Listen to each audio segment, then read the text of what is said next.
계집이 사내들 머리 위에 서겠다는 것 자체가 군대의 수치야.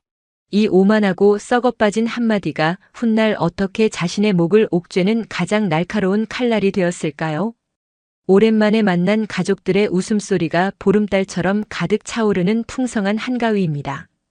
여러분들 맛있는 음식 많이 드시고 넉넉한 정 나누는 행복한 명절 보내고 계신지요?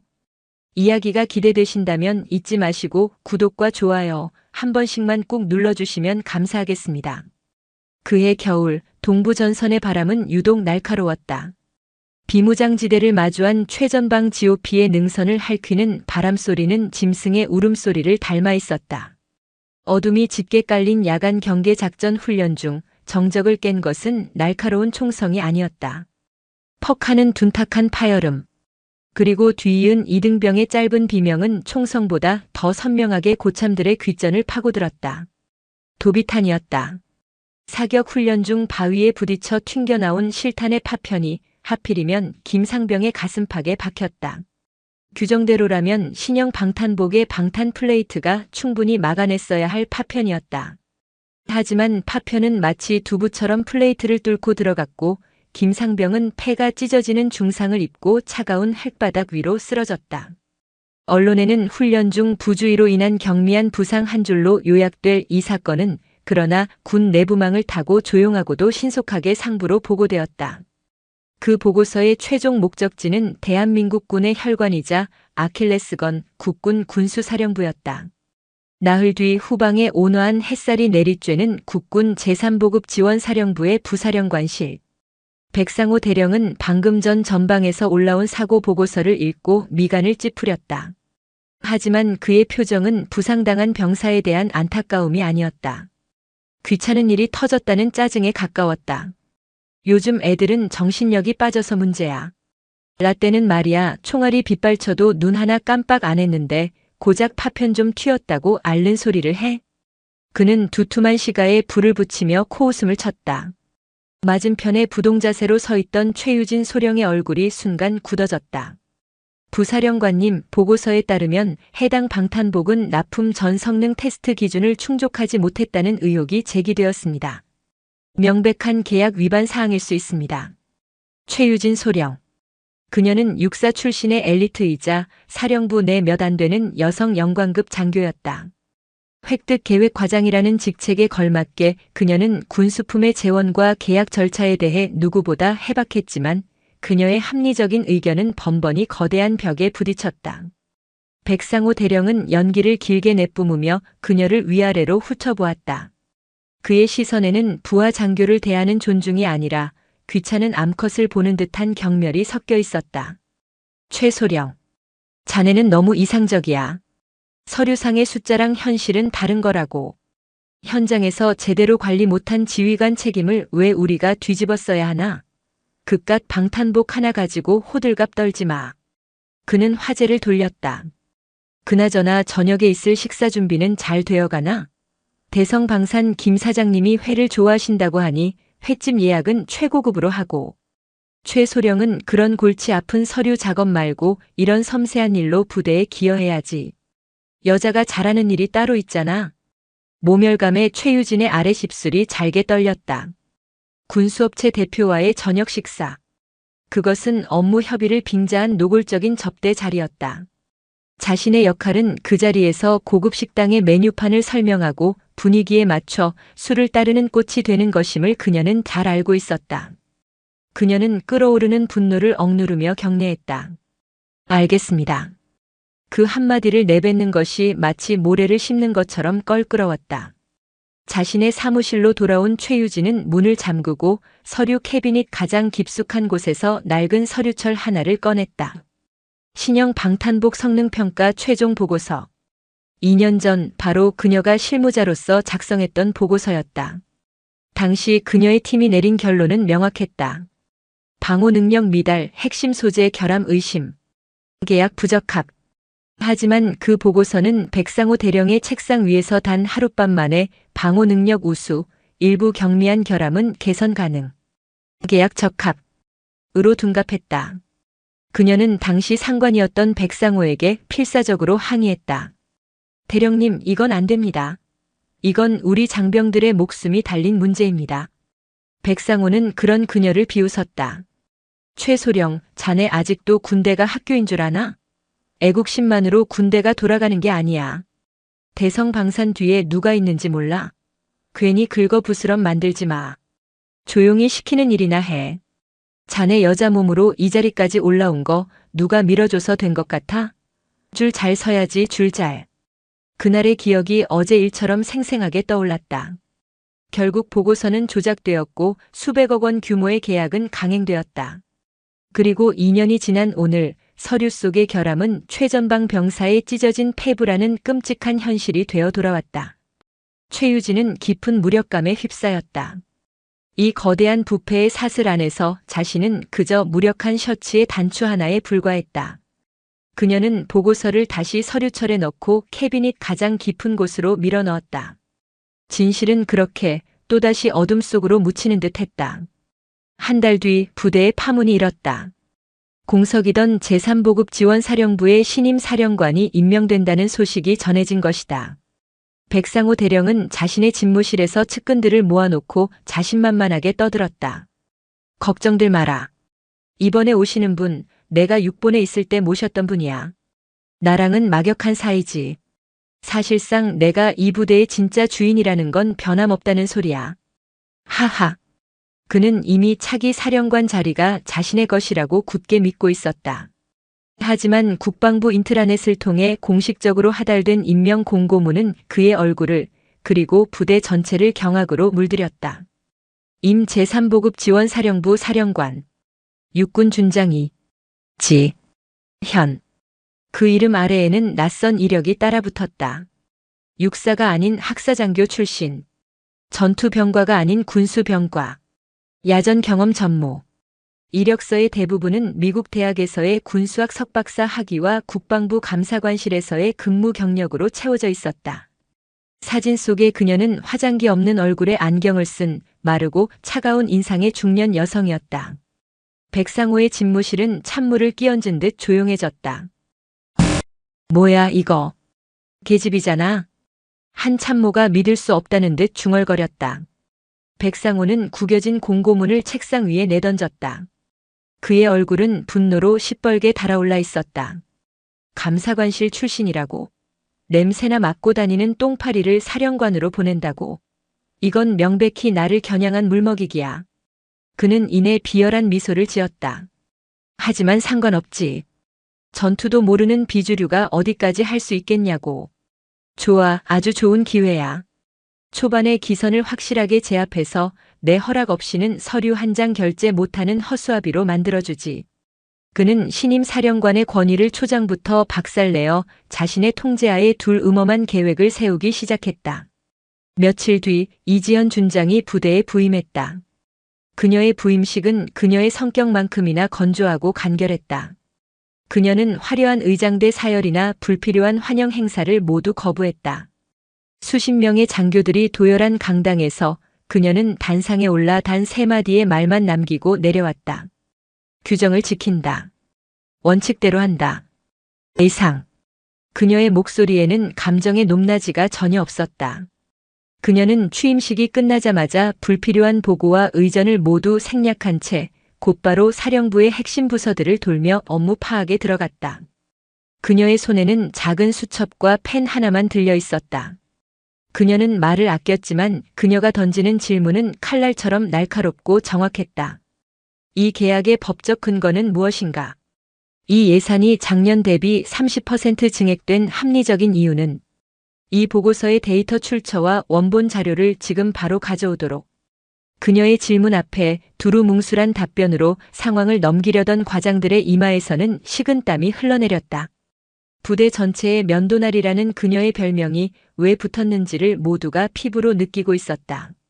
백상호는 그런 그녀의 모습을 지켜보며 속으로 코웃음을 쳤다. 그래, 똑똑한 척은. 하지만 진짜 권력이 서류 쪼가리가 아니라 사람 관계에서 나온다는 걸 곧 깨닫게 해주지. 그는 계획대로 움직였다. 신임 사령관에 대한 환영과 존경을 표한다는 명목으로 사령부 근처의 최고급 한정식 집에서 대규모 환영 만찬을 개최했다. 그 자리에는 사령부의 주요 간부들은 물론 대성방산을 비롯한 수십 개의 주요 군수업체 대표들이 총출동했다. 그것은 환영의 자리가 아니었다. 신임 사령관에게 이 구역의 지배자가 누구인지를 보여주고 그 거대한 부패의 카르텔에 은밀하게 초대하는 함정이었다. 그는 만찬을 앞두고 최유진 소령을 자신의 사무실로 불렀다. 최 소령, 오늘 저녁 만찬 준비는 완벽하게 해야 해. 특히 사령관님 의전은 자네가 직접 챙기도록. 여자 사령관이니 같은 여자인 자네가 챙기는 게 모양새도 좋겠지. 그리고 오늘 분위기 잘 봐서 사령관님께 술도 좀 권하고. 그의 말은 명령이었지만 그 안에는 너도 이제 우리와 한 배를 탔다는 것을 증명해 보여라는 압박이 담겨 있었다. 최유진은 선택의 기로에 섰다. 이대로 부패한 현실에 순응할 것인가 아니면 모든 것을 걸고 면도날처럼 날카로운 새로운 지휘관의 칼끝에 자신의 운명을 맡겨볼 것인가. 그날 저녁 화려한 샹들리에가 불을 밝힌 한정식집의 거대한 연회장. 백상호는 마치 이곳의 주인인 양입구에 서서 속속 도착하는 군수업체 대표들과 악수를 나누며 호탕하게 웃고 있었다. 연회장은 곧 대한민국 군수 산업을 움직이는 권력자들의 은밀한 사교장으로 변해갔다. 약속된 시간이 되자 연회장 문이 열리고 이지현 준장이 모습을 드러냈다. 그녀는 화려한 장식이 달린 장성급 예복이 아닌 가장 단순한 형태의 근무복 차림이었다. 그 모습에 백상호의 미간이 미세하게 찌푸려졌다. 아이고 사령관님, 이렇게 누추한 곳까지 친히 왕림해 주셔서 영광입니다. 백상호는 과장된 몸짓으로 그녀를 맞이했다. 이지현은 그의 요란한 환영 인사에 가볍게 목례만 할 뿐 아무런 대꾸도 하지 않았다. 그녀의 감정 없는 눈이 연회장을 천천히 훑었다. 군인보다 군수업체 사람들이 더 많이 와 있는 기묘한 풍경. 그리고 그들 사이에 오가는 노골적인 아첨과 은밀한 눈빛들. 그녀는 모든 것을 자신의 눈에 담고 있었다. 백상호는 그녀를 가장 상석으로 안내했다. 그녀의 양옆에는 대성방산의 김 사장과 다른 주요 업체 대표들이 자리 잡았다. 곧이어 사내 진미가 끝도 없이 차려져 나왔고 값비싼 양주가 잔을 채웠다. 사령관님의 영전을 진심으로 축하드립니다. 우리 제3보급 지원사령부의 무궁한 발전을 위하여. 백상호가 잔을 높이 들며 건배를 제의했다. 모두가 일어서서 잔을 부딪혔다. 하지만 이지연은 잔을 들지 않았다. 그녀는 자신의 앞에 놓인 깨끗한 물잔만 조용히 바라볼 뿐이었다. 연회장의 분위기가 순간 싸늘하게 식었다.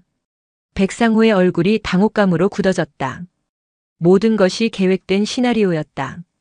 이제 이 자리에서 부패한 왕국의 왕과 감찰의 칼날을 든 새로운 지배자의 첫 번째 전투가 시작되려 하고 있었다. 연회장의 공기는 값비싼 음식과 술이 뿜어내는 열기와는 정반대로 북극의 빙하처럼 차갑게 얼어붙고 있었다. 백상호 대령이 높이 쳐들었던 술잔이 허공에서 민망하게 떨렸다. 수십 명의 시선이 이지현 준장의 앞에 놓인 깨끗한 물잔과 감정의 동요 하나 없는 그녀의 얼굴에 번갈아 꽂혔다. 그것은 단순한 거절이 아니었다. 이 자리를 주최한 백상호의 권위, 그리고 이 자리에 모인 군수업체 대표들과의 유착관계 자체를 부정하는 명백한 선전포고였다. 가장 먼저 정신을 차린 것은 노회한 대성방산의 김 사장이었다. 그는 하하 하고 과장된 웃음을 터뜨리며 어색한 분위기를 수습하려 했다. 역시 사령관님은 소문대로 강직하십니다. 군인의 본분을 잊지 않으시는 모습 정말 존경스럽습니다. 저희가 사령관님의 깊은 뜻을 미처 헤아리지 못했습니다. 모두 잔을 채우지 말고 사령관님처럼 맑은 정신으로 부대의 발전을 기원합시다. 그의 능구렁이 같은 처세술에 다른 업체 대표들도 기다렸다는 듯 박수를 치며 맞장구를 쳤다. 백상호는 굳은 얼굴로 잔을 내려놓았다. 그는 이가 갈리는 분노를 억누르며 최유진 소령에게 눈짓을 보냈다. 어서 상황을 수습하라는 무언의 압력이었다. 최유진은 마른 침을 삼켰다.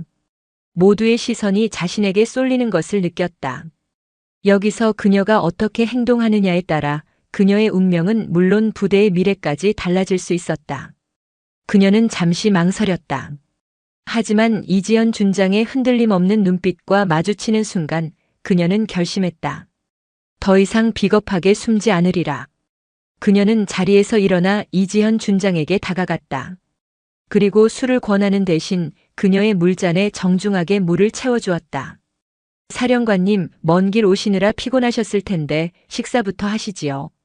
그녀의 행동은 백상호의 명령에 대한 명백한 거부였다.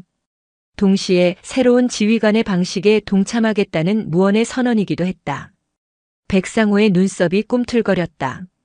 그는 자신의 손안에 있던 새가 날아가 버렸다는 것을 직감했다. 이지현은 최유진의 행동에 아무런 반응도 보이지 않았다. 그녀는 마치 아무 일도 없었다는 듯 조용히 수저를 들었다. 하지만 식사는 한 숟가락도 뜨지 않았다. 대신 그녀는 옆자리에 앉은 대성방산 김 사장에게 마치 날씨 이야기를 하듯 나지막이 물었다. 김 사장님, 지난 분기에 납품하신 K5 신형 방탄복 말입니다. 그녀의 입에서 방탄복이라는 단어가 나오는 순간 김 사장의 얼굴에 스쳤던 여유로운 미소가 희미하게 굳어졌다. 아, 네, 사령관님. 저희 대성방산이 심혈을 기울여 개발한 최첨단 제품입니다. 장병들의 생명을 지키는데. 그래요? 이지현은 그의 말을 잘랐다. 그런데 얼마 전 동부전선에서 그 최첨단 제품이 도비탄 파편 하나를 막아내지 못해서 병사 한 명이 폐를 다쳤다는 보고를 받았습니다. 혹시 듣고 오셨습니까? 그녀의 목소리는 여전히 평온했지만 그 안에 담긴 내용은 날카로운 비수와도 같았다. 연회장의 공기가 다시 싸늘하게 식었다. 김 사장의 이마에서 식은땀이 배어나오기 시작했다. 그럴 리가 없습니다. 아마 현장에서 운용상의 실수가 있었거나 아주 특이한 케이스였을 겁니다. 저희 제품은 국방 규격의 모든 테스트를 완벽하게 통과했습니다. 그렇습니까? 제가 국방부 감사관실에서 근무할 때 서류상의 완벽함이 현실에서는 얼마나 허망하게 무너지는지를 수없이 봐왔습니다. 이지현은 백상호 대령을 향해 고개를 돌렸다. 그녀의 눈빛은 이제 단순한 서늘함을 넘어 상대를 꿰뚫어 보는 듯한 압도적인 힘을 담고 있었다. 백상호 부사령관. 당시 계약의 최종 책임자로서 이번 사건에 대해 어떻게 생각하나? 이건 역시 정신력이 빠진 요즘 애들 탓인가? 그녀는 백상호가 최유진에게 했던 말을 정확하게 인용했다. 백상호는 마치 망치로 머리를 한 대 얻어맞은 듯한 충격에 휩싸였다. 그녀가 어떻게 그 대화를 알고 있는가? 부임한 지 며칠 되지 않은 그녀가 이미 부대의 내부 사정을 손바닥 보듯 꿰뚫고 있다는 사실에 그는 전율했다. 설마 최유진 적의 집이. 그의 의심 어린 시선이 최유진에게 향했지만 그녀는 굳은 표정으로 바닥만 내려다보고 있었다. 백상호는 노련한 정치 군인이었다. 그는 이내 당혹감을 감추고 태연한 표정으로 대답했다. 사령관님, 오해가 있으신 것 같습니다. 저는 다만 우리 장병들의 강인한 정신력을 강조하고자 했던 말입니다. 이번 사건에 대해서는 현재 정확한 원인을 조사 중에 있으며 만약 제품에 결함이 있다면 규정과 원칙에 따라 엄정하게 처리할 것입니다.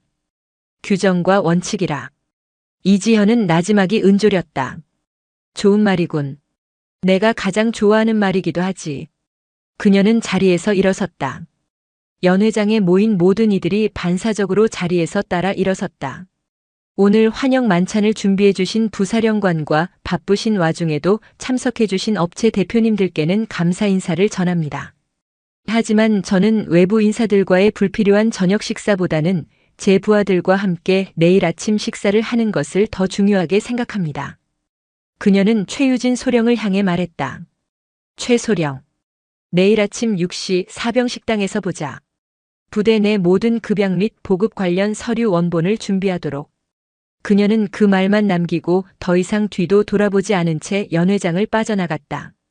그녀가 떠난 자리에는 엄청난 폭풍이 휩쓸고 지나간 듯한 정적만이 감돌았다. 화려했던 만찬은 그렇게 시작도 하기 전에 끝나버렸다. 백상호는 부들부들 떨리는 손으로 술잔을 집어 단숨에 양주를 들이켰다. 그의 눈은 분노와 모욕감으로 이글거렸다. 보이지 않는 전쟁은 이미 시작되었다. 그리고 그 첫 번째 전투에서 그는 완벽하게 패배했다. 다음 날 새벽 해가 뜨기도 전부터 제3보급 지원사령부는 부산했다. 사령관이 사병식당에서 아침 식사를 한다는 소식에 취사병들은 밤새 비상근무를 서며 평소와는 비교도 안 될 만큼 정성스럽게 식사를 준비했다. 백상호는 어젯밤의 패배를 만회라도 하려는 듯 이른 아침부터 식당을 돌며 위생 상태를 점검하고 병사들의 복장을 단속하는 등 요란을 떨었다.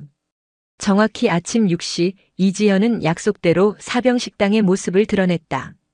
그녀는 다른 병사들과 똑같이 식판을 들고 줄을 서서 배식을 받았다. 사령관과 함께 식사를 하게 된 병사들은 긴장감에 밥이 입으로 들어가는지 코로 들어가는지 모를 지경이었다. 그녀는 식사를 하는 내내 아무 말도 하지 않았다. 하지만 그녀의 눈은 식당 구석구석을 샅샅이 훑고 있었다.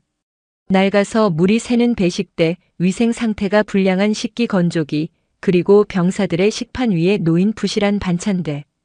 그녀는 모든 것을 자신의 기억 속에 저장하고 있었다. 식사를 마친 그녀는 백상호와 주요 간부들, 그리고 최유진 소령을 식당 한편에 마련된 회의 테이블로 불렀다. 테이블 위에는 최유진이 밤새 준비한 수십 권의 서류철이 산더미처럼 쌓여 있었다. 지금부터 부대 급양 시스템에 대한 긴급 감찰을 시작한다. 그녀의 선언에 간부들의 얼굴이 굳어졌다. 최소령, 지난 3년간의 부식 발주 내역과 실제 검수 기록, 그리고 재고 실사 자료를 대조해서 보고하도록. 최유진은 기다렸다는 듯이 서류를 펼쳐들고 보고를 시작했다. 그녀의 보고는 냉정하고 정확했다. 서류상의 숫자들은 하나씩 진실을 드러내기 시작했다. 장부상으로는 매일 최고 등급의 한우가 수십 킬로그램씩 납품된 것으로 되어 있었지만 실제 검수 사진에 찍힌 고기는 등급을 알 수 없는 수입산 냉동육이었다. 신선해야 할 채소들은 유통기한이 임박한 떨이 상품으로 대체되어 있었고 그 차액은 고스란히 누군가의 주머니 속으로 사라졌다. 서류상의 재고와 실제 창고의 재고 사이에는 엄청난 차이가 있었다. 보고가 진행될수록 급양 책임자들의 얼굴은 하얗게 질려갔다. 백상호는 애써 태연한 척했지만 그의 손가락이 초조하게 테이블을 두드리고 있었다. 이상입니다. 서류상으로만 계산해도 지난 3년간 증발한 예산은 최소 5억 원 이상으로 추정됩니다. 최유진의 보고가 끝나자 이지연은 백상호를 향해 고개를 돌렸다. 부사령관, 이 엄청난 차액은 모두 어디로 갔나? 병사들이 먹어야 할 밥을 훔쳐서 어디에 사용했지? 그녀의 질문은 더 이상 의혹 제기가 아니었다. 확신에 찬 신문이었다. 백상호는 자리에서 벌떡 일어났다. 사령관님, 이것은 명백한 음해입니다. 저는 결코 부끄러운 짓을 한 적이 없습니다. 이것은 실무자들의 행정착오이거나 최유진 소령이 개인적인 감정으로 저를 모함하는 것입니다. 그는 모든 책임을 실무자에게 떠넘기고 최유진을 배신자로 몰아세우며 위기를 벗어나려 했다. 바로 그때 식당 문이 열리며 헌병대 수사관들이 들어왔다. 그들의 손에는 압수수색 영장이 들려 있었다. 이지현은 차가운 목소리로 말했다. 나는 추정이나 의혹만으로 사람을 잡지 않는다. 나는 오직 증거로만 말한다. 그녀는 수사관들에게 명령했다. 지금 즉시 부사령관실과 군수계약을 담당하는 모든 부서의 사무실을 압수수색하라. 컴퓨터와 서류, 개인 금고까지 예외는 없다. 또한 오늘부로 백상호 대령의 모든 결제 권한을 정지하고 이번 급양비리 사건에 대한 특별수사본부를 설치한다. 본부장은 최유진 소령이 맡도록.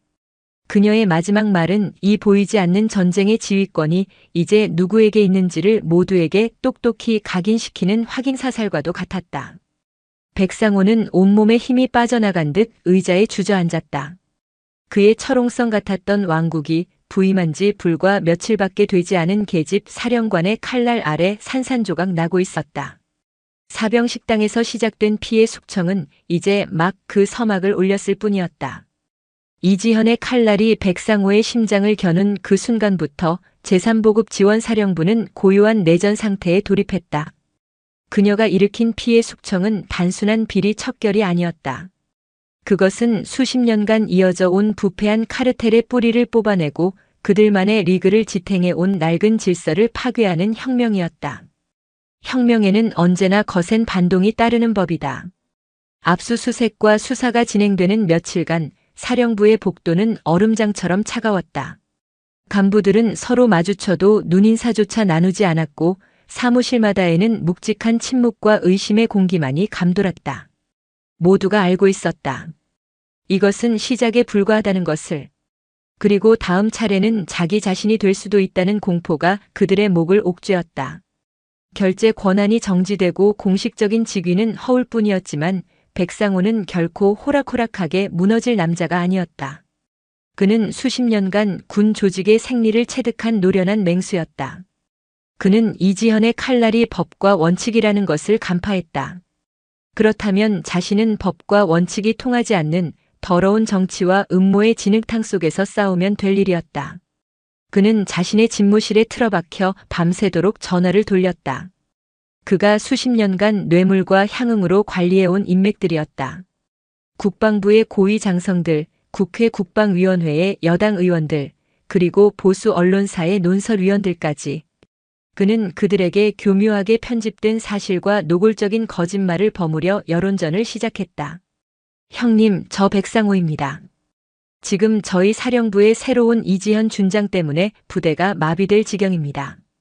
여자 사령관이 와서 그런지 부대가 감정적으로 흐르고 있습니다. 자신의 입지를 다지기 위해 전임 사령관 시절의 일들을 전부 들쑤시며 무리한 숙청을 벌이고 있습니다. 의원님, 큰일 났습니다. 비육사 출신 사령관이 육사 출신들을 찍어내기 위한 표적 감찰을 벌이고 있습니다. 이러다가 군의 근간인 위계 질서가 완전히 무너집니다. 군수 보급에 차질이라도 생기면 국가 안보에 심각한 위협이 될 수 있습니다. 그의 주된 공격 포인트는 여자와 비주류라는 이지현의 배경이었다. 그는 이지현의 개혁을 개인적인 야망을 위한 히스테릭한 마녀 사냥으로 최유진의 내부 고발을 승진에 누락된 것에 앙심을 품은 부하의 질투 어린 모함으로 둔갑시켰다. 심지어 젊고 유능한 여자 소령의 미인계에 경험 없는 여자 사령관이 놀아나고 있다는 식의 저급한 인신공격성 찌라시까지 만들어 퍼뜨렸다. 그림자의 반격은 효과적이었다.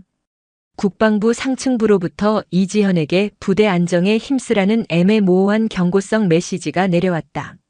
사령부 내부에서도 동요가 일기 시작했다. 백상호의 편에 섰던 간부들은 다시 목소리를 높이기 시작했고 중립을 지키던 이들은 슬금슬금 발을 빼며 몸을 사렸다. 그 모든 압박의 칼날은 특별수사본부장을 맡은 최유진 소령에게로 향했다. 그녀는 순식간에 부대 내의 공공의 적이 되었다. 복도를 지날 때마다 사람들은 그녀를 피하거나 노골적으로 경멸의 시선을 보냈다. 동기들은 그녀의 전화를 받지 않았고 식당에서는 아무도 그녀의 테이블에 앉으려 하지 않았다. 그녀는 완벽하게 고립되었다. 압박은 단순한 따돌림에서 그치지 않았다. 그녀가 요청한 핵심 증거 서류들은 분실되었다거나 전산 오류로 삭제되었다는 황당한 이유로 사라지기 일쑤였다. 어렵게 확보한 증인들은 갑자기 진술을 번복하거나 기억상실을 호소하며 입을 닫아버렸다. 백상호의 보이지 않는 손이 수사 과정 곳곳에서 교묘하게 발목을 잡고 있었다. 어느 날 밤 혼자 남아 야근을 하던 최유진의 사무실 전화벨이 울렸다.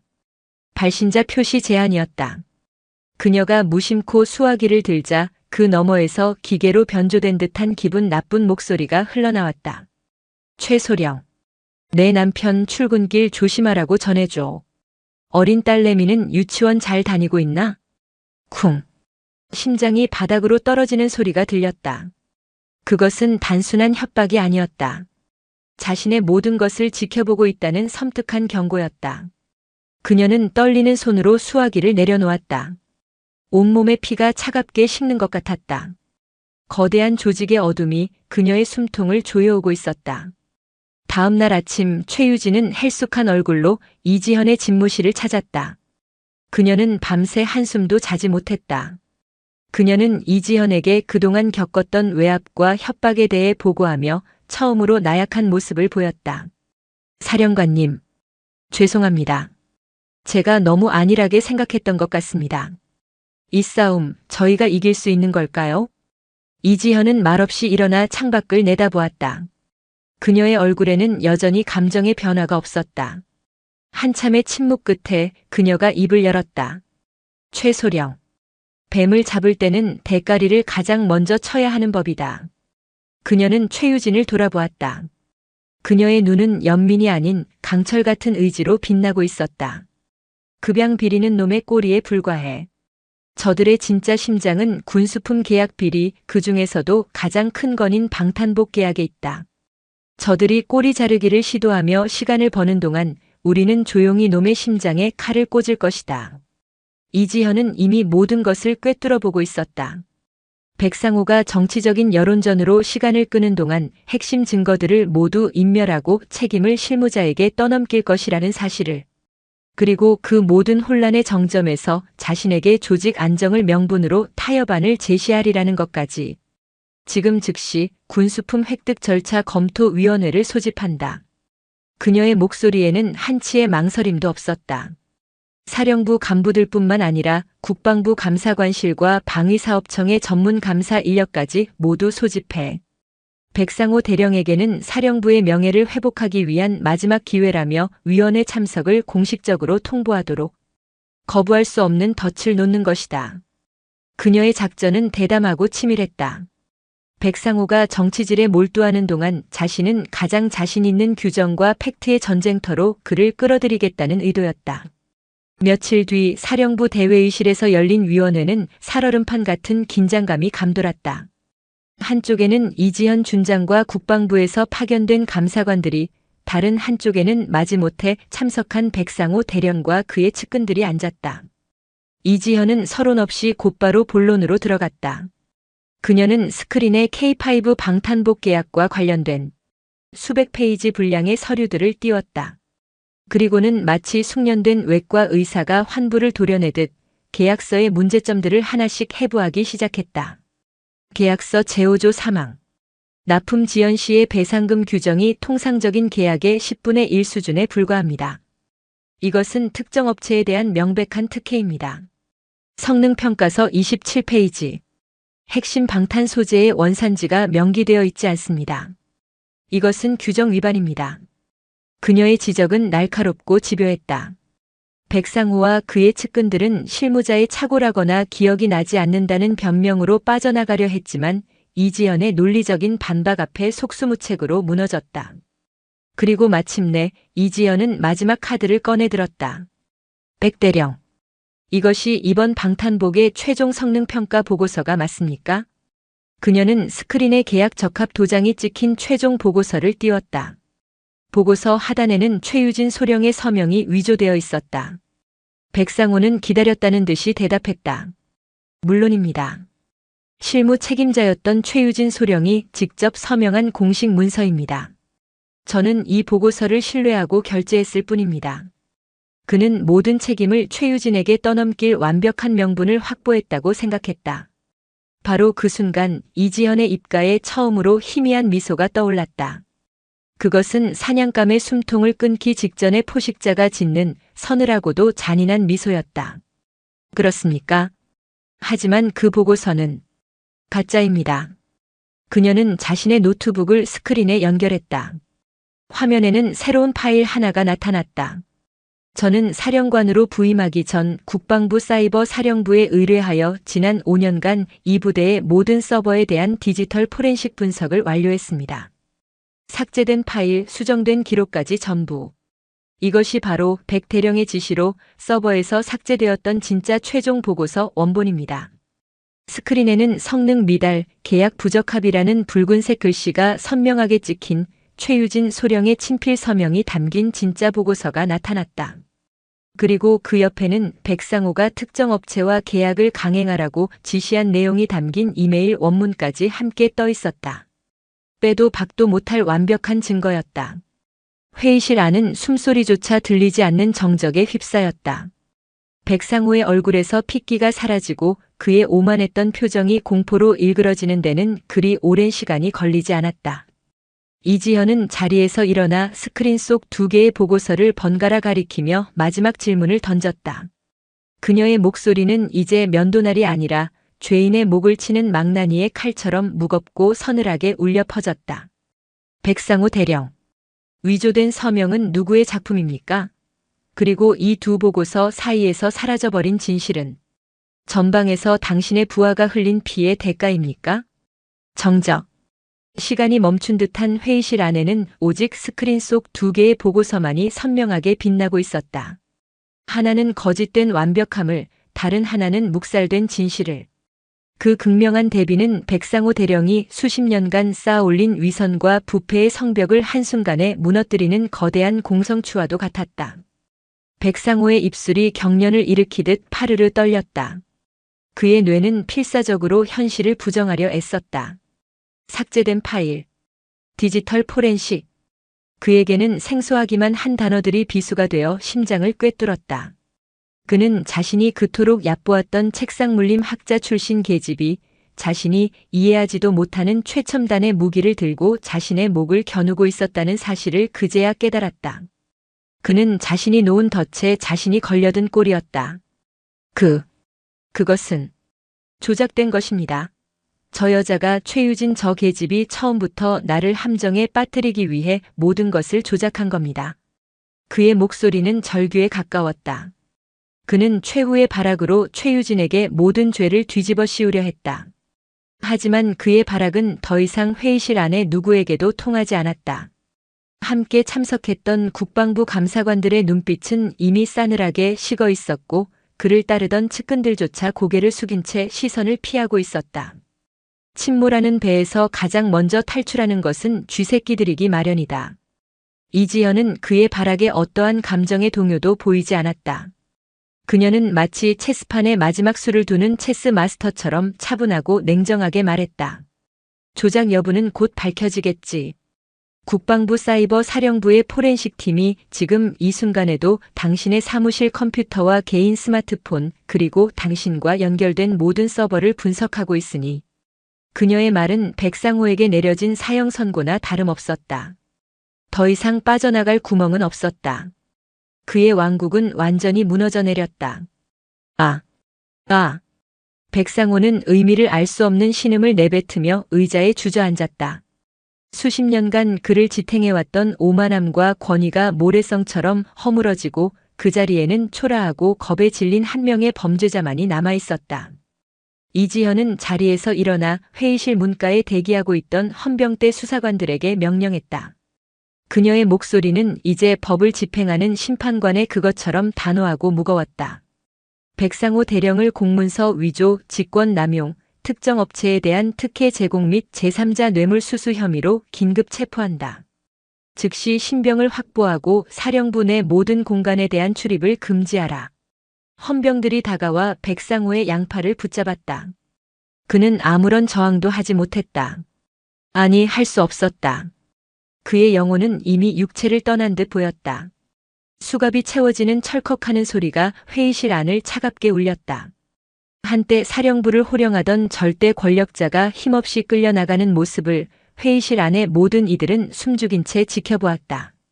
그것은 단순한 한 개인의 몰락이 아니었다. 제3보급 지원사령부를 수십 년간 지배해온 부패한 시대의 종말을 알리는 상징적인 장면이었다. 백상호가 체포된 직후 이지연의 숙청 작업은 더욱 빠르고 정밀하게 진행되었다. 그녀가 확보한 디지털 증거들은 거대한 부패 카르텔의 실타래를 풀어내는 결정적인 열쇠가 되었다. 백상호의 컴퓨터와 스마트폰에서는 그가 군수업체들과 주고받은 은밀한 이메일과 문자 메시지, 그리고 차명 계좌를 통한 뇌물 거래 내역이 고스란히 발견되었다. 수사는 꼬리에 꼬리를 물고 군 전체로 확대되었다. 백상호에게 뇌물을 상납하고 특혜를 받아온 군수업체 대표들이 줄줄이 소환되었고 그들의 입에서는 국방부와 방위사업청의 고위 간부들의 이름까지 터져나왔다. 대한민국 군 창설 이래 최대 규모의 군수비리 게이트로 번지는 순간이었다. 언론은 연일 대서특필을 쏟아냈고 국민들의 분노는 하늘을 찔렀다. 제3보급 지원사령부 내에서도 대대적인 후속 조치가 이어졌다.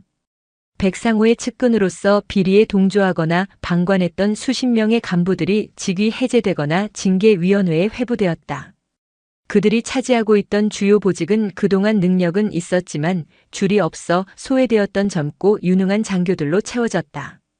특히 최유진 소령은 이번 사건을 해결한 핵심 공로를 인정받아 모두의 예상보다 한 발 앞서 대령으로 특별 진급함과 동시에 부사령관 직무대리라는 중책을 맡게 되었다. 부대는 그야말로 상전벽해 수준의 변화를 겪었다. 불필요한 의전과 보고는 사라지고 모든 업무는 투명한 절차와 규정에 따라 이루어졌다. 학연, 지연, 혈연이 아닌 오직 능력만이 유일한 평가 기준이 되었다. 처음에는 어색해하고 불안해하던 직원들도 점차 합리적이고 공정한 시스템 속에서 안정감을 되찾고 자부심을 느끼기 시작했다. 한 달 뒤 이지연 준장은 자신의 집무실에서 창밖을 내다보고 있었다. 가을 햇살 아래 연병장에서는 새로운 보급 장비에 대한 성능 평가가 한창이었다.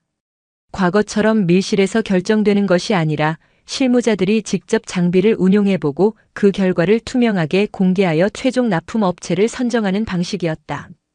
그 중심에는 이제 막 대령 계급장을 단 최유진이 있었다.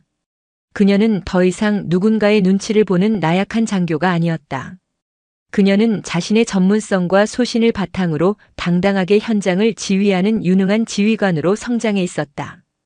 이지현의 입가에 아주 희미한 그러나 분명한 미소가 떠올랐다. 그녀는 자신의 임무가 거의 끝나가고 있음을 직감했다. 그녀는 부패한 조직을 도려내는 외과 의사였고 이제 환자는 위험한 고비를 넘기고 스스로 회복할 힘을 갖추기 시작했다. 그녀는 책상 위에 놓인 전화기를 들었다. 국방부 장관 직통 라인이었다. 장관님, 저 이지연입니다. 제3보급 지원 사령부에 대한 구조 조정 및 시스템 정상화 작업이 모두 완료되었습니다. 이제 저는 제 원래 자리로 돌아가야 할 것 같습니다. 그녀는 자신의 원래 소속인 국방부 감사관실로의 복귀를 요청했다. 화려한 지휘관의 자리가 아니라 모두가 기피하는 어둡고 외로운 감찰관의 자리로 돌아가겠다는 그녀의 결정에 수화기 너머의 장관은 잠시 말을 잃었다. 며칠 뒤 이지현 준장의 이임식은 그녀의 취임식 때처럼 간결하고 조용하게 치러졌다. 그녀는 화려한 칭송이나 작별 인사를 원치 않았다. 그녀가 떠나는 날 사령부 정문 앞에는 그러나 수백 명의 장병들과 군무원들이 자발적으로 나와 있었다. 그들은 거수 경례나 박수 대신 존경과 감사가 담긴 깊은 침묵으로 그녀를 배웅했다. 그녀가 차에 오르기 직전 최유진 대령이 그녀에게 다가왔다. 최유진의 눈에는 뜨거운 눈물이 고여 있었다. 사령관님, 아니 준장님, 베풀어 주신 은혜 평생 잊지 않겠습니다. 이지현은 처음으로 최유진을 향해 손을 내밀어 그녀의 손을 따뜻하게 잡아주었다. 그녀의 목소리에는 그 어떤 때보다도 깊은 신뢰가 담겨 있었다. 최 대령, 이 부대를 부탁한다. 나는 잠시 떠나는 것뿐 언제나 당신 뒤에서 이 군을 지켜보고 있을 테니. 그 말을 남기고 이지연 준장은 미련 없이 차에 올랐다. 그녀를 태운 검은색 승용차는 가을 햇살 속으로 조용히 사라졌다. 그녀는 폭풍처럼 나타나 썩어빠진 모든 것을 뒤엎고 또다시 바람처럼 사라졌다. 하지만 그녀가 남긴 변화의 씨앗은 제3보급 지원 사령부의 땅에 깊이 뿌리내렸다. 그녀가 세운 규정과 원칙이라는 단단한 기둥 위에 최유진이라는 새로운 희망이 굳건히 서 있었다. 이지현의 칼날은 보이지 않는 곳에서 대한민국군 전체를 향하고 있었다. 그녀의 전쟁은 아직 끝나지 않았다. 부패가 존재하는 한 그녀의 감찰은 영원히 계속될 것이었다. 그것이 그녀가 군복을 입는 유일한 이유이자 그녀의 존재 가치였기 때문이다. 이런 음식물 쓰레기를 지금 먹으라는 겁니까? 오만한 군홧발 아래 이모들의 새벽이 뜨거운 아스팔트 위에서 속절없이 뭉개집니다. 피멍이 든 조카의 눈동자 산산조각난 가족의 믿음. 그 순간 그녀는 결심합니다. 괴물이 되기로. 한때는 세상을 움직였지만 지금은 그저 평범한 그녀가 벌이는 거대한 전쟁. 과연 그녀는 신성한 제복 뒤에 숨은 악마를 끌어낼 수 있을까요? 여러분, 풍성한 한가위 보내고 계신가요? 혹시 명절 음식 드시다 목이 턱 막히는 순간이 있으셨다면 오늘 저희가 준비한 사이다 같은 이야기가 그 속을 뻥 뚫어드릴 겁니다. 여러분의 구독과 좋아요가 썩은 세상을 바꾸는 작은 불씨가 됩니다. 오늘의 이야기 지금 바로 시작합니다. 8월 15일 광복절의 태양은 유난히 뜨거웠다. 경기도 김포시 통진읍 민간인 통제선과 멀지 않은 해병대 제2사단 정문 앞 아스팔트는 아침부터 내리쬐는 햇볕에 이글거렸다. 주차장에는 번쩍이는 검은색 세단과 최신형 SUV들이 줄지어 서 있었다. 갓 세차한 듯한 차체 위로 아지랑이가 피어올랐다. 그 값비싼 차들 사이에 세월의 흔적을 고스란히 이고 있는 낡은 청색 봉고차 한 대가 어색하게 자리 잡고 있었다. 군데군데 칠이 벗겨지고 녹이 쓴 차체는 마치 이 자리가 제 자리가 아니라는 듯 주눅든 모습이었다. 차 안에는 3명의 여인이 앉아 있었다. 운전대를 잡은 이는 첫째 이정자 씨, 올해 55이었다. 시장에서 작은 반찬 가게를 운영하는 그녀의 손마디는 굵고 투박했다. 조수석에는 둘째 이명자 씨가 앉아 있었다. 53세 그녀는 동네 복지관에서 요양보호사로 일하며 얻은 무릎 관절염 때문에 연신 다리를 주무르고 있었다. 그리고 뒷좌석 창밖을 물끄러미 바라보는 이는 막내 이서영 씨였다.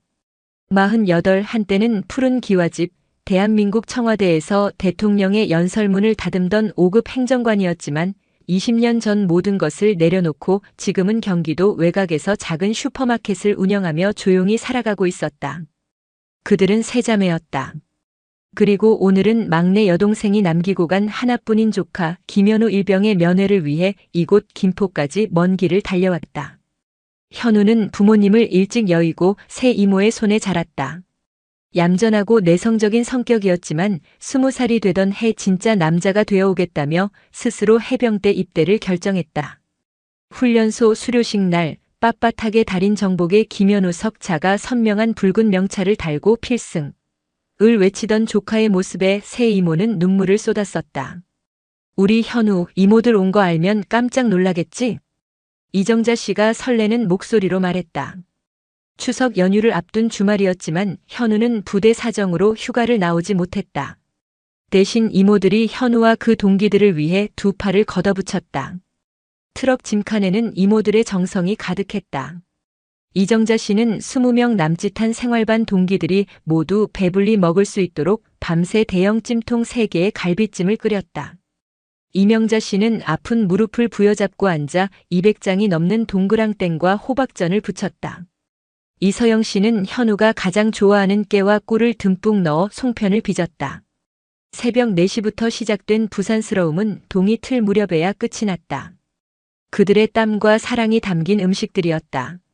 오전 10시로 예정된 면회 시간. 하지만 시계는 이미 정오를 향해 달려가고 있었다. 다른 가족들은 벌써 아들, 손주, 연인의 손을 잡고 부대 밖 식당으로 향했다. 넓은 주차장에는 이따금씩 위병소 근무 교대를 위해 움직이는 군용 차량의 소음만이 울렸다.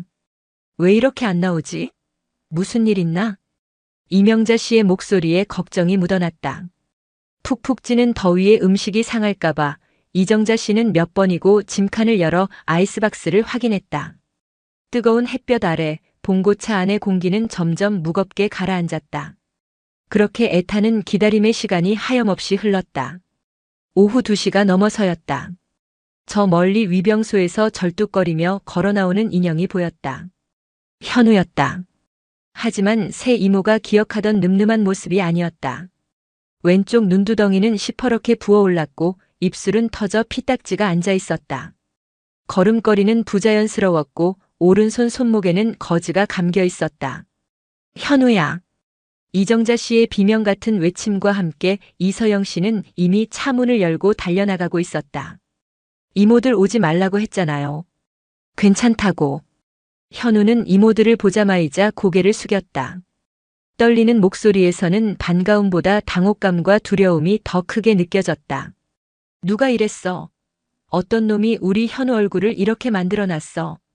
이정자 씨가 현우를 부둥켜 안고 울음을 터뜨렸다. 현우는 훈련하다가 조금 다쳤어요. 정말 괜찮아요, 이모. 라며 애써 둘러댔지만 그 눈빛은 불안하게 흔들리고 있었다. 이서영 씨는 말없이 현우의 멍든 얼굴과 상처난 손목을 번갈아 보았다. 훈련 중 생긴 상처가 아니라는 것을 한눈에 알 수 있었다. 저것은 명백한 폭행의 흔적이었다. 현우를 부축해 봉고차로 향하던 그때 날카로운 엔진음과 함께 검은색 KO 세단 한 대가 그들 앞에 멈춰섰다. 운전석에서 군복을 입은 장교 한 명이 내렸다. 전투복 어깨에는 다이아몬드 3개, 대위 계급장이 선명했다. 훤칠한 키에 다부진 체격, 30 초반으로 보이는 그는 선글라스를 낀 채 오만한 표정으로 그들을 훑어보았다. 필승. 중대장님께 대하여 경례. 위병소 헌병들이 우렁차게 외치며 거수 경례를 붙였다. 현우의 몸이 움찔하며 굳어졌다. 그가 바로 현우가 속한 중대의 중대장 최성준 대위였다. 최 대위는 헌병들의 경례를 받는 둥 마는 둥 하더니 현우와 새 이모를 향해 턱짓을 했다. 저 사람들은 뭐야? 잡상인들인가? 헌병 하나가 황급히 달려와 보고했다. 아닙니다. 김현우 일병 면회 온 가족분들이십니다. 아침부터 기다리셨습니다. 가족? 최 대위는 코웃음을 치며 그들에게 다가왔다. 그리고는 낡은 봉고차와 이모들의 허름한 옷차림을 위아래로 훑어보았다. 그의 시선에는 노골적인 경멸이 담겨 있었다. 이정자 씨는 애써 상황을 무마하려 짐칸을 열었다. 6시간을 애타게 기다리며 지켜낸 음식 박스를 꺼냈다. 현우야, 이거 부대 동기들이랑 같이 먹어. 추석인데 휴가도 못 나오고 고생하는 국군 장병들 우리 아들들인데 뭐라도 먹여야지. 현우의 눈시울이 붉어졌다. 이모. 바로 그 순간 최성준 대위가 비웃음 섞인 목소리로 끼어들었다. 이모님들, 요즘 세상에 누가 이런 걸 먹습니까? 그는 낡은 스테인리스 통과 비닐에 싼 전을 손가락으로 가리켰다. 요즘 부대 짬밥 사회보다 잘 나옵니다. 매일같이 배달 음식 시켜 먹는 애들한테 이런 촌스러운 음식을 주면 오히려 욕먹습니다. 특히 이렇게 비위생적으로 보이는 그릇에 담긴 건.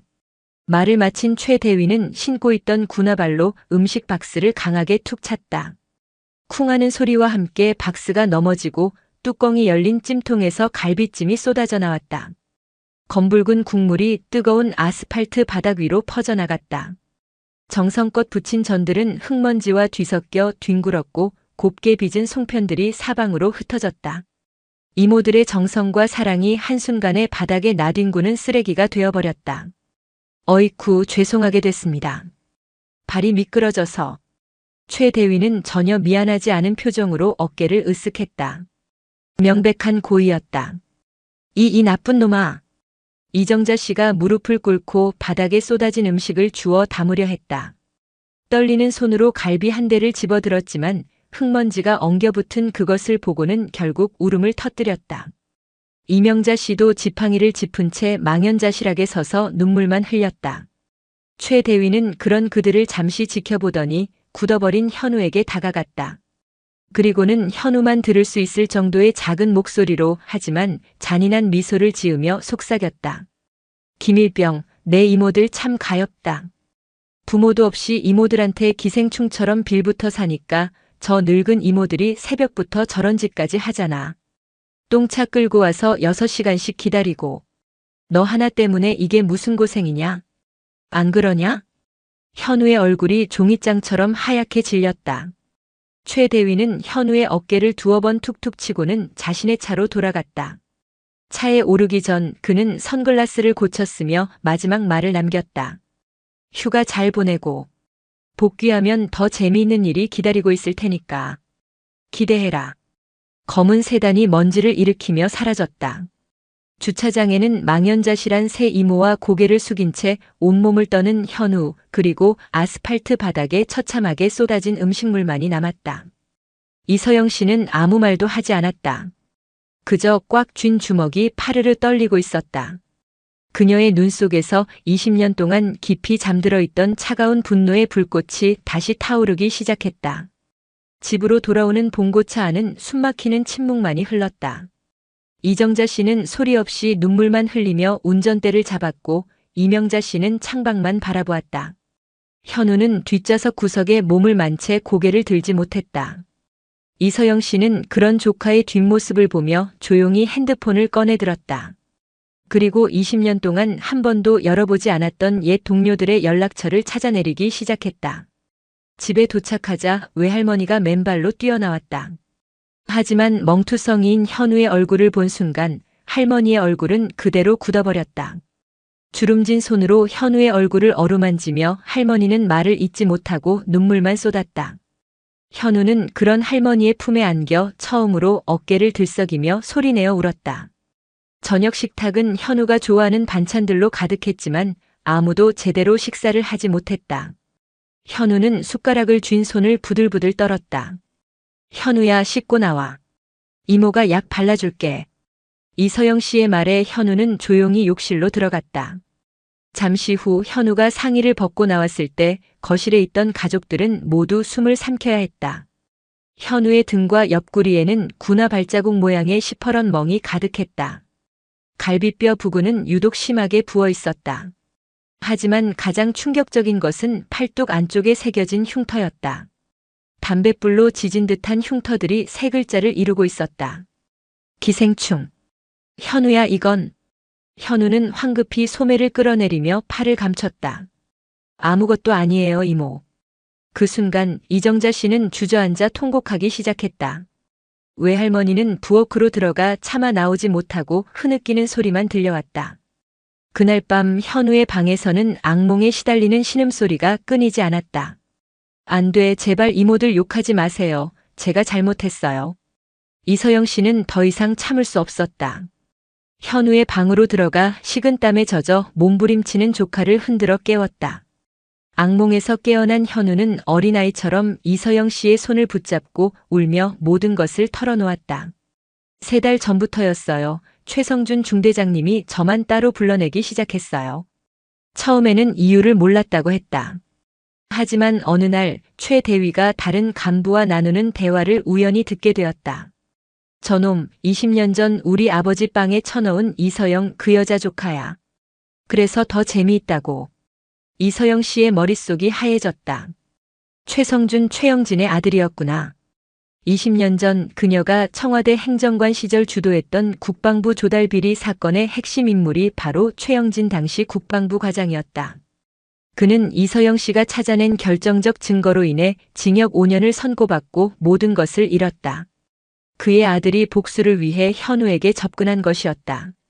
그날 이후로 매일 지옥이었어요. 부모 없는 놈, 거지 이모들한테 빌부터 사는 기생충 온갖 욕설을 퍼부으며 때렸어요. 동기들 앞에서 이모들 욕을 하라고 시키기도 했어요.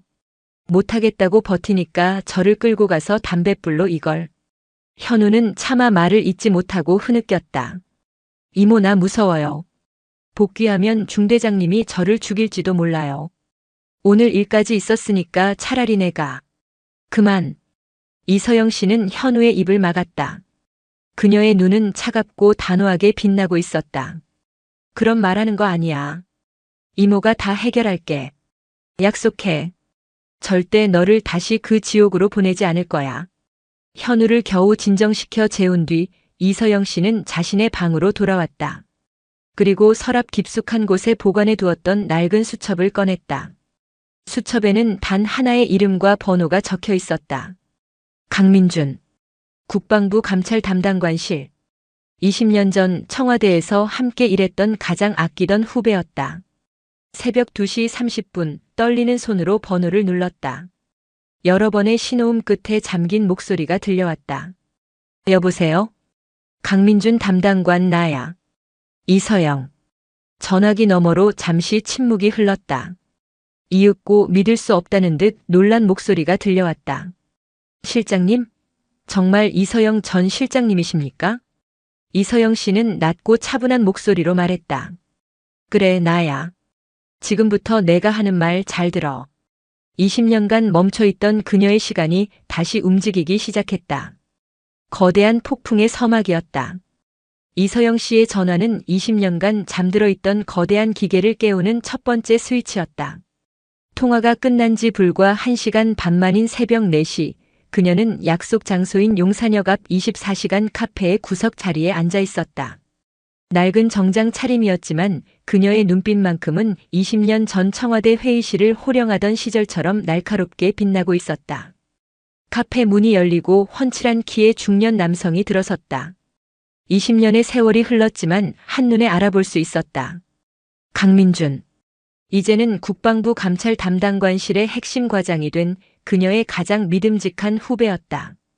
그는 이서영 씨를 발견하고는 주변을 한번 경계한 뒤 빠른 걸음으로 다가와 고개를 숙였다.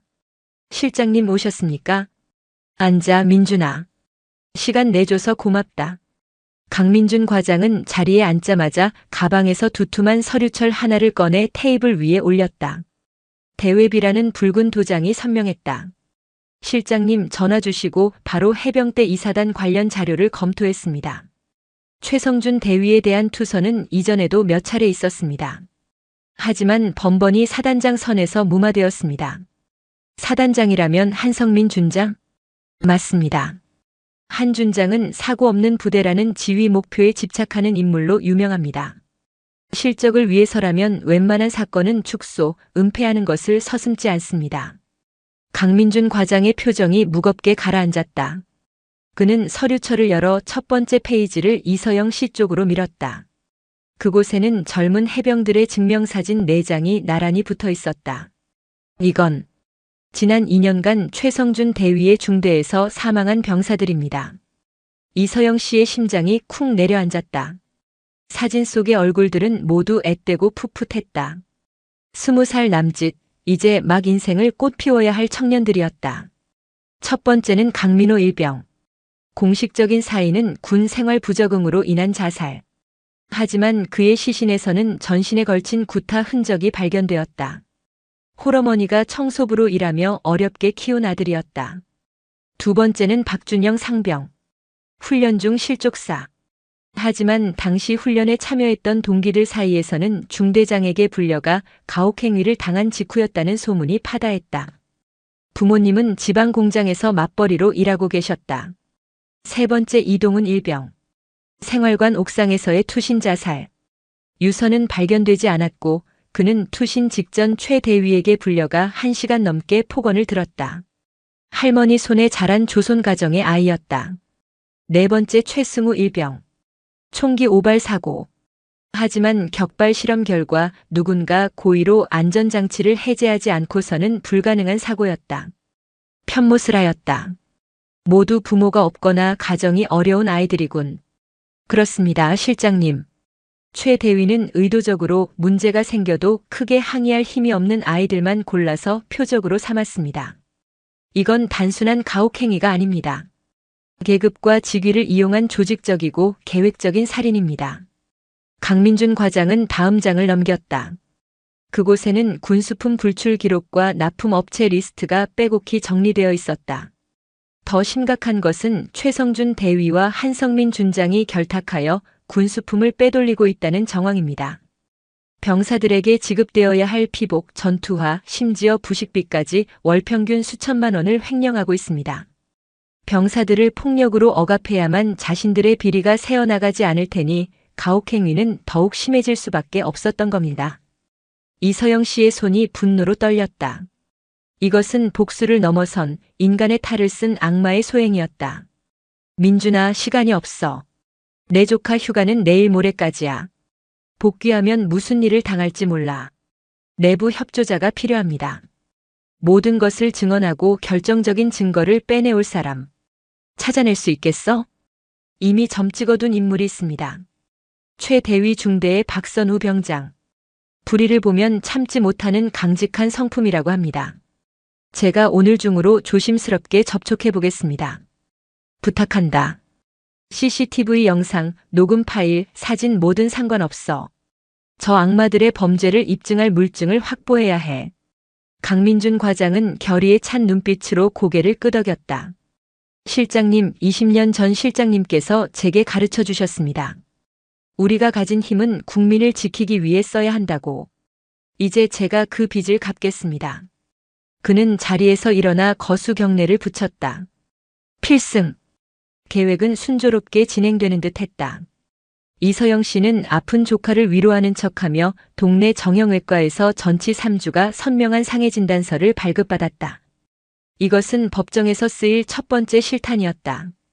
그날 오후 강민준 과장에게서 희소식이 들려왔다. 박선우 병장과 접선에 성공했고 그가 최 대위의 폭행 장면을 몰래 촬영한 영상과 녹음 파일을 가지고 있다는 것이었다. 잘 됐어. 그 파일만 있으면. 하지만 승리를 예감한 것은 너무 이른 착각이었다. 포식자는 생각보다 훨씬 교활하고 잔인했다. 그들의 움직임은 이미 최성준 대위의 귀에 들어가 있었다. 국방부 감찰실의 비공식적인 조회가 군 내부 정보망에 흔적을 남겼고 쥐새끼처럼 눈치가 빠른 최 대위는 즉시 위기를 감지했다.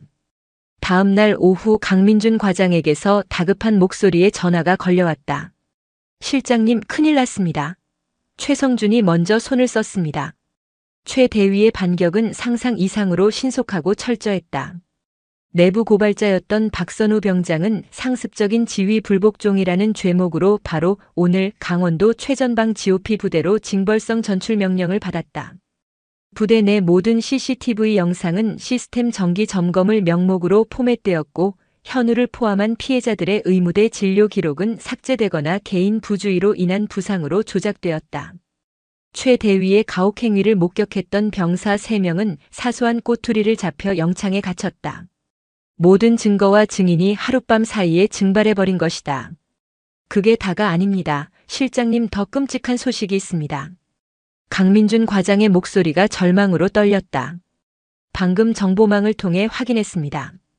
한성민 준장이 직접 주재한 회의에서 김현우 일병에 대한 특별관리 계획이 결정되었습니다. 특별관리? 복귀 즉시 정신질환에 의한 자해 시도로 꾸며 국군 수도병원 폐쇄병동으로 이송시킨 뒤 강제로 의병 제대시키거나. 강 과장은 차마 다음 말을 잊지 못했다. 이서영 씨가 악을 쓰듯 외쳤다. 아니면 뭐? 말해. 5번째 자살로 만들 계획입니다. 세상이 무너지는 듯한 충격이었다. 분노를 넘어선 차가운 공포가 등골을 타고 흘렀다. 저들은 현우를 처리할 작정이었다. 그때 설상가상으로 현우가 떨리는 손으로 핸드폰을 내밀었다. 중대 행정반장이 보낸 문자였다. 김현우 일병. 금일부로 휴가 조기 종료. 내일 오전 10시까지 부대로 복귀할 것. 중대장 지시사항임. 올가미가 조여오고 있었다. 복귀까지 남은 시간은 채 24시간도 남지 않았다. 증거는 사라졌고 아군은 고립되었다.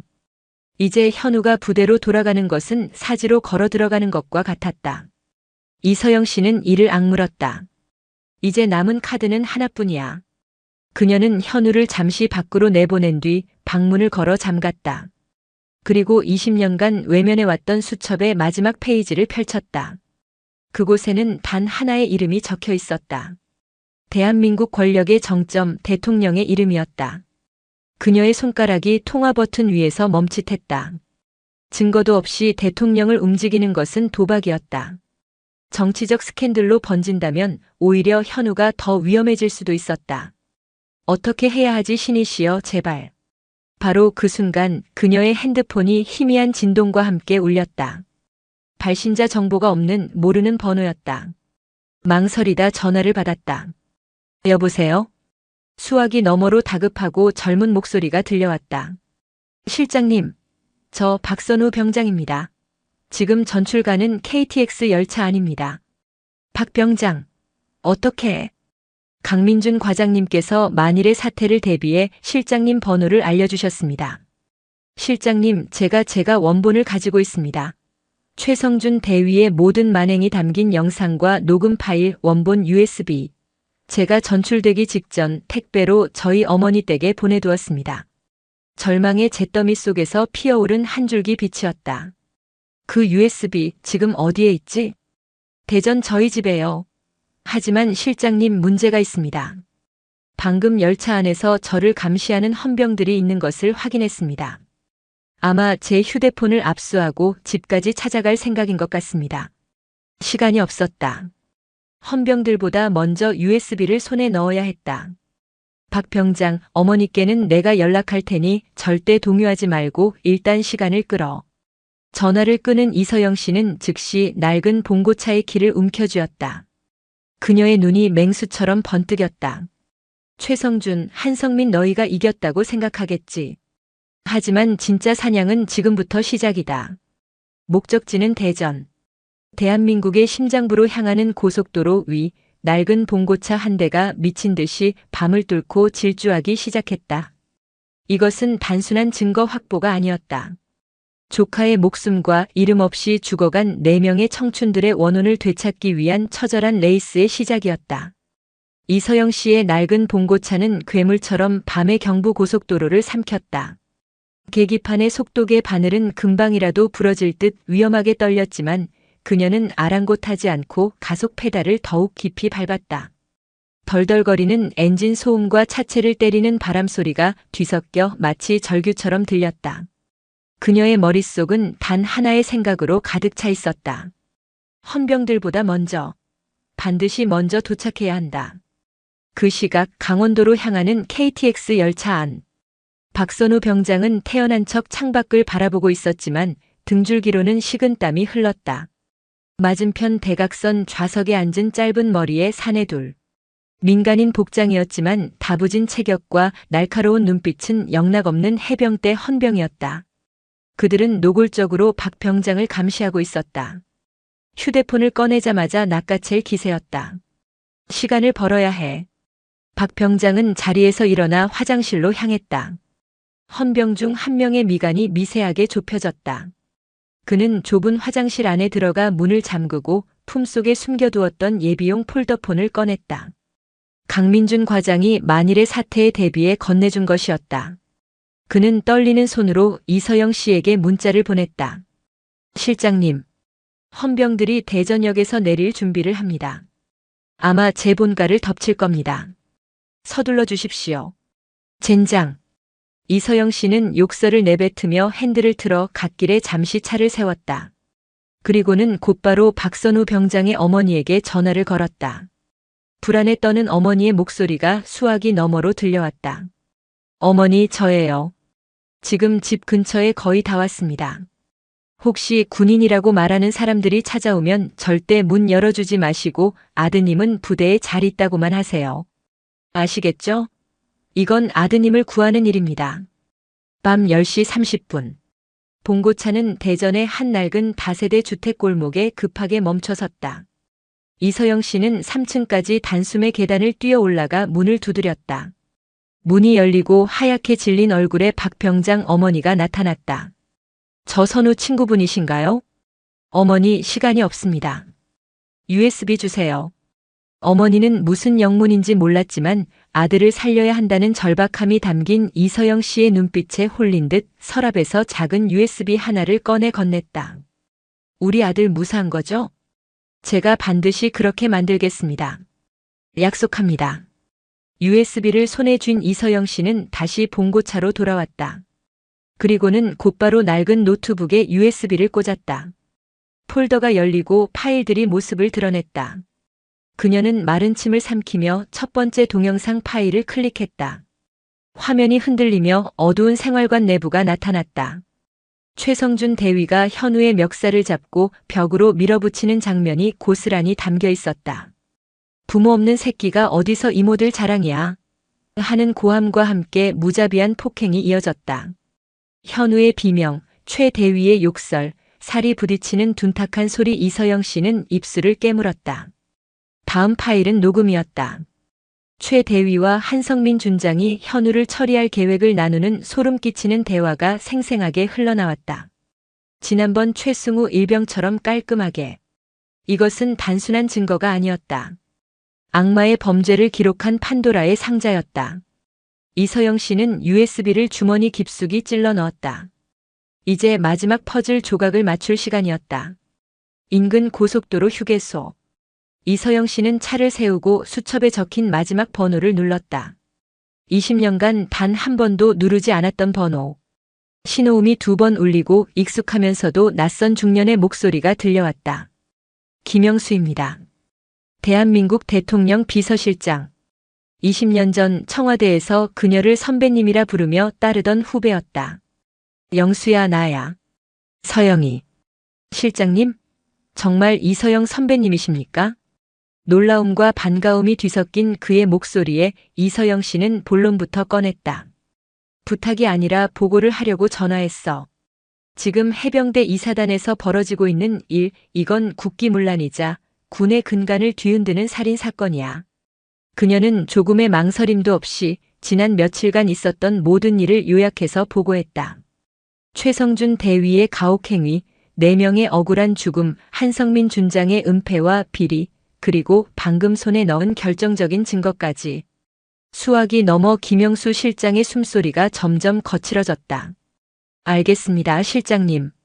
잠시만 기다려 주십시오. 즉시 대통령님께 직보하겠습니다. 5분이 영원처럼 흘렀다. 다시 걸려온 김 실장의 목소리는 분노로 떨리고 있었다. 선배님, 대통령께서 경로하셨습니다. 지금 즉시 국방부 장관과 합참의장을 비상 소집하셨습니다.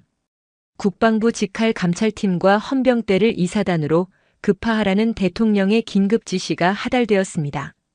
30분 안에 모든 것이 시작될 겁니다. 드디어 해냈다. 거대한 성벽을 무너뜨렸다. 안도의 한숨을 내쉬는 순간 그녀의 다른 휴대폰이 미친 듯이 울렸다. 언니 이정자 씨였다.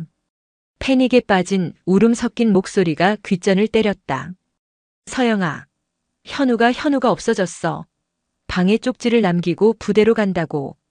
이서영 씨의 심장이 바닥으로 곤두박질 쳤다. 책상 위에는 현우가 꾹꾹 눌러 쓴 짧은 편지가 놓여 있었다. 이모들 죄송해요. 저 하나 때문에 더 이상 이모들이 힘들어하는 거 못 보겠어요. 저는 군인입니다. 군인은 부대로 돌아가야 합니다. 저 때문에 더는 아파하지 마세요. 사랑해요. 그 순간 현우에게서 문자 한 통이 도착했다. 이모 미안해요. 그리고 고마웠어요. 마치 유서처럼 느껴지는 메시지였다. 이서영 씨는 비명을 지르며 다시 봉고차에 시동을 걸었다. 목적지는 김포 해병대 이사단. 악마의 소굴로 제 발로 걸어 들어간 조카를 구해야 했다. 자정이 막 지난 시각 해병대 이사단 정문 앞. 그곳에는 믿을 수 없는 광경이 펼쳐지고 있었다. 김현우 일병이 흙바닥에 무릎을 꿇고 있었다. 그의 앞에는 최성준 대위가 팔짱을 낀 채 승리자의 미소를 지으며 서 있었다. 김일병, 이제라도 정신을 차렸으니 다행이네. 무단으로 휴가지를 이탈한 죄 복귀하면 아주 혹독하게 물어줄게. 제가 다 잘못했습니다. 용서해 주십시오. 현우는 부대로 돌아와 용서를 빌면 이모들에게 향하는 모든 위협이 끝날 것이라 믿었던 것이다. 현우야. 봉고차에서 뛰쳐나온 이서영 씨가 절규하며 달려갔다. 현우는 눈물 범벅이 된 얼굴로 그녀를 보며 외쳤다. 이모 오지 마세요. 제발 그냥 돌아가세요. 최성준 대위는 이서영 씨를 보고는 비웃음을 터뜨렸다. 아, 그 유명한 기생충 이모님이시네. 똥차 끌고 여기까지 또 행차하셨어? 이서영 씨는 최 대위의 눈을 똑바로 쏘아보며 차갑게 말했다. 최성준 대위. 당신 아버지 최영진 씨 잘 계신가? 최 대위의 얼굴에서 웃음기가 싹 가셨다. 내가 그걸 어떻게 해? 내가 보냈으니까. 20년 전 국방부 조달 비리 사건. 당신 아버지를 감옥으로 보낸 사람이 바로 나야. 최 대위의 얼굴이 하얗게 질리는 순간 뒤에서 중저음의 목소리가 들려왔다. 이게 무슨 소란이야? 한성민 준장이었다. 그는 뒷짐을 진 채 천천히 걸어 나왔다. 그는 이서영 씨를 보더니 차갑게 웃었다. 이서영 전 청와대 행정관. 오랜만이군. 20년 전 국방개혁안 브리핑 때 뵌 적이 있지. 그때나 지금이나 참 시끄러운 양반이야. 한 준장은 이미 모든 것을 알고 있었다. 그는 이서영 씨의 손에 들린 노트북 가방을 턱짓으로 가리켰다. 그 안에 있다는 USB 이리 내놓으시지. 박선우 병장은 이미 우리 헌병대에서 군사기밀 유출 혐의로 아주 편안하게 보호 중이니 그게 마지막 사본일 텐데. 덧치었다. 그들은 이미 한 발 앞서 모든 것을 장악하고 있었다. 한 준장의 손짓에 건장한 헌병들이 순식간에 이서영 씨를 에워쌌다. 이 손 놔. 헌병 하나가 그녀의 팔을 거칠게 비틀었다. 악! 하는 비명과 함께 노트북 가방이 바닥에 떨어지고 주머니에 있던 USB가 밖으로 튕겨나갔다. 한성민 준장은 천천히 허리를 굽혀 USB를 주었다.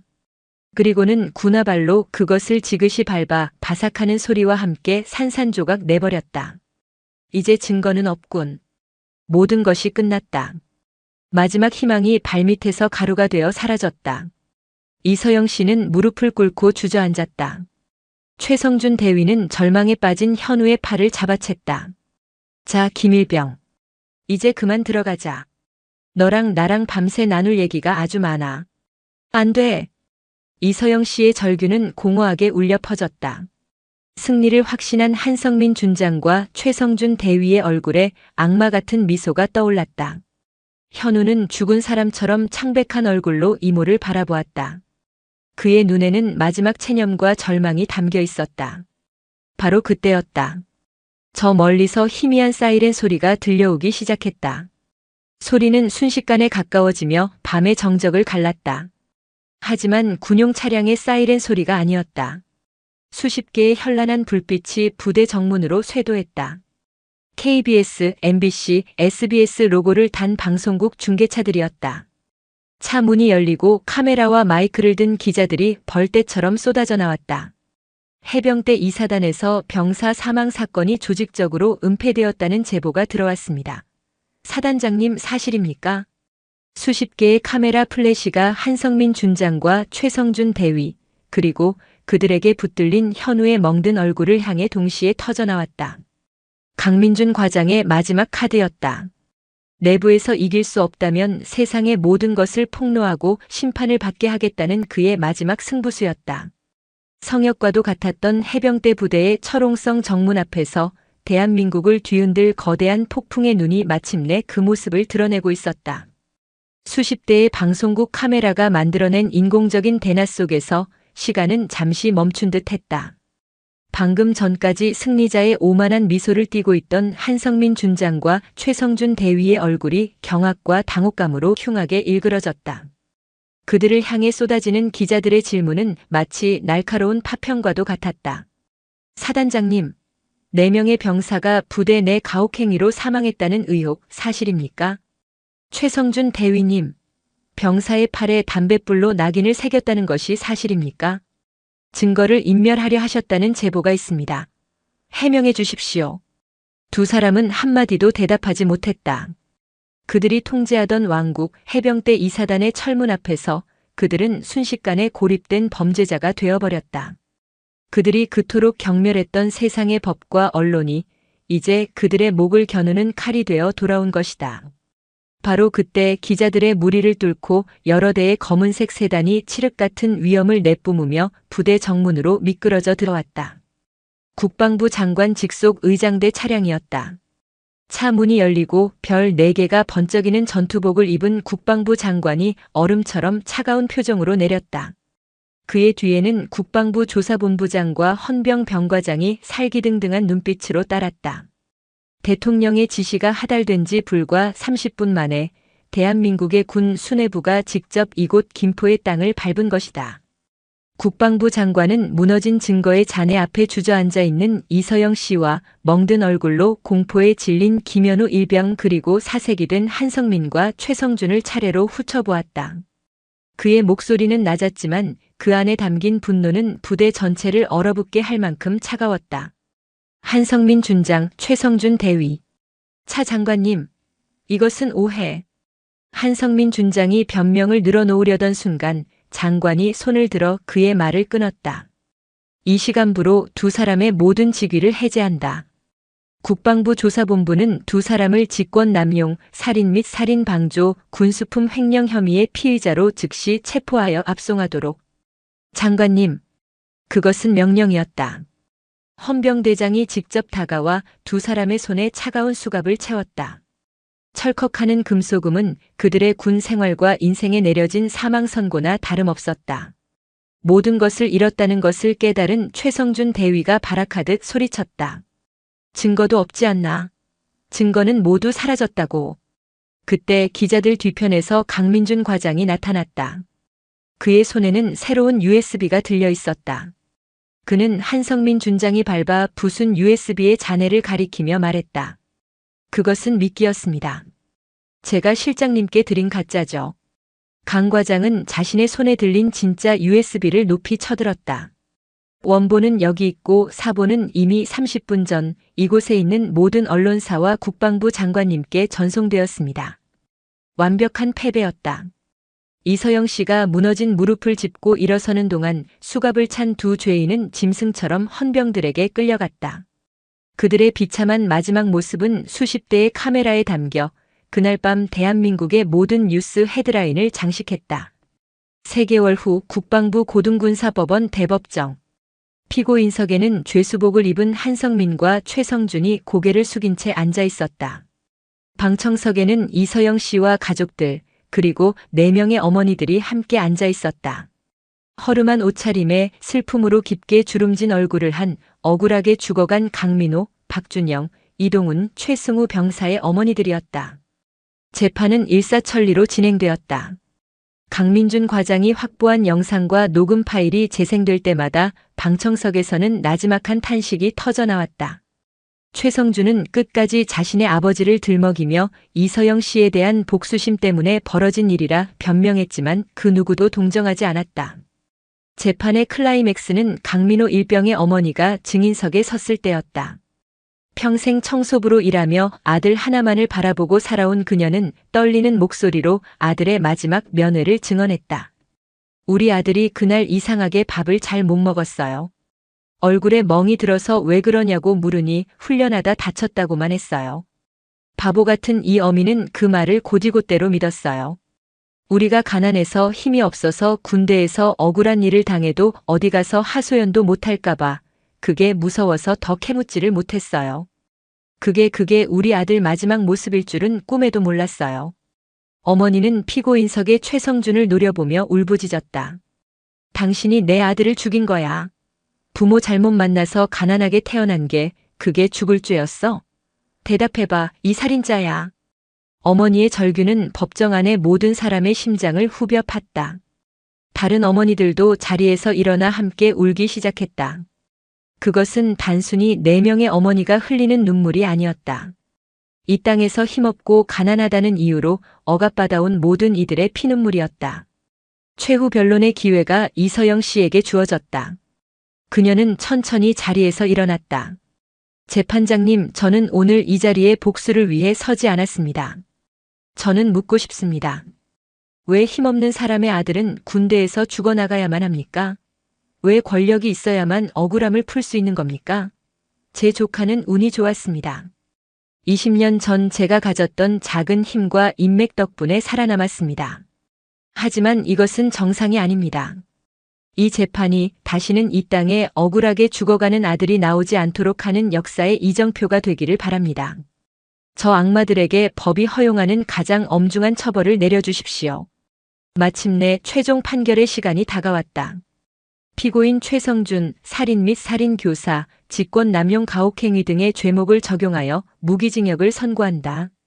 피고인 한성민, 범죄 은닉 및 직권남용, 8억 3천만 원 상당의 군수품 횡령 혐의로 징역 20년을 선고하고 군인연금을 전액 몰수한다. 재판장의 망치가 내려치는 순간 두 죄수는 법정에 그대로 주저앉았다. 어머니들은 서로를 부둥켜 안고 한참을 울었다. 그것은 슬픔과 회한 그리고 아주 작은 안도가 뒤섞인 눈물이었다. 1년 후 많은 것이 변했다. 대한민국 국회에서는 일명 김현우법이 통과되었다. 군 내부의 인권 침해 사건을 외부 독립기구가 직접 조사할 수 있도록 하는 혁신적인 법안이었다. 해병대 이사단은 부대 전체가 개편되었고 병사들의 인권을 최우선으로 하는 새로운 지휘부가 들어섰다. 김현우 일병은 의병 제대 후 심리치료를 받고 건강을 되찾았다. 그는 대학에 복학하여 사회복지학을 전공하기 시작했다. 자신처럼 고통받는 사람들을 돕는 것이 그의 새로운 꿈이 되었다. 내부 고발자였던 박선우 병장은 용감한 군인상을 받고 명예롭게 전역하여 현우와 함께 군 인권시민단체에서 일하게 되었다. 이서영 씨는 청와대나 국회로 돌아가지 않았다. 그녀는 자신의 작은 슈퍼마켓을 지켰다. 하지만 그녀에게는 새로운 가족이 생겼다. 그녀는 강민호, 박준영, 이동훈, 최승우 병사의 어머니들과 함께 작은 비영리단체를 만들었다. 군 복무 중 어려움을 겪는 병사들과 그 가족들을 돕는 단체였다. 단체의 이름은 어머니의 봉고차였다. 한때는 가난과 수치의 상징이었던 낡은 봉고차는 이제 아들을 지키기 위해 어디든 달려가는 어머니들의 연대와 사랑의 상징이 되었다. 어느 따뜻한 봄날 이서영 씨는 슈퍼 계산대에 앉아 TV 뉴스를 보고 있었다. 어머니의 봉고차 회원들이 또 다른 부대를 방문하여 가혹행위 피해를 본 병사를 구출해냈다는 소식이었다. 화면 속에는 환하게 웃는 현우와 씩씩하게 인터뷰하는 강민호 일병의 어머니 모습이 보였다. 이서영 씨는 조용히 미소 지었다. 그녀는 계산대 옆 벽에 걸린 낡은 사진 한 장을 바라보았다. 1년 전 5명의 어머니들과 현우, 박선우 병장이 낡은 봉고차 앞에서 함께 찍은 사진이었다. 모두가 눈물을 닦고 처음으로 활짝 웃었던 날이었다. 진정한 힘은 권력이나 명예, 대통령 직통 전화에서 나오는 것이 아니었다. 가난해도 낡은 차를 타도 서로를 지키려는 사랑과 연대. 그것이야말로 세상을 바꾸는 가장 위대한 힘이라는 것을 그녀는 이제야 깨달았다. 슈퍼마켓 문 위에서 딸랑하고 종이 울렸다. 그녀는 어서 오세요 하고 밝게 인사했다. 그녀의 진짜 인생은 이제부터 시작이었다.